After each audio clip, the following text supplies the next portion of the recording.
আমি এখানে, আমার বাড়ি এখানে, আমি সবার সাপোর্ট পেয়ে খুবই ধন্য, থ্যাংক ইউ সো মাচ।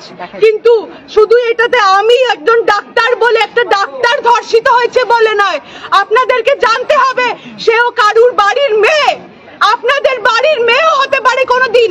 রাস্তায়, বাস স্ট্যান্ডে, হাসপাতালে যদি যেখানে হচ্ছে রুগীরা হচ্ছে ভালো হতে যায়, সেখানে যদি হচ্ছে ওরা সেফ না থাকে, তাহলে যেখানে খুশি ধর্ষিত হতে পারে। আপনি, আমি এবং আপনাদের বাচ্চারা, মেয়েরা, বোনেরা, মায়েরা, যে কেউ, আমাদের এই হচ্ছে যেখানে মা দুর্গাকে আমরা পুজো করি, এমন দেশে যদি এরকম ঘটে, তাহলে হচ্ছে আর কি বলার আছে। আপনারা এখন আমাদেরকে সাপোর্ট করুন, কালকে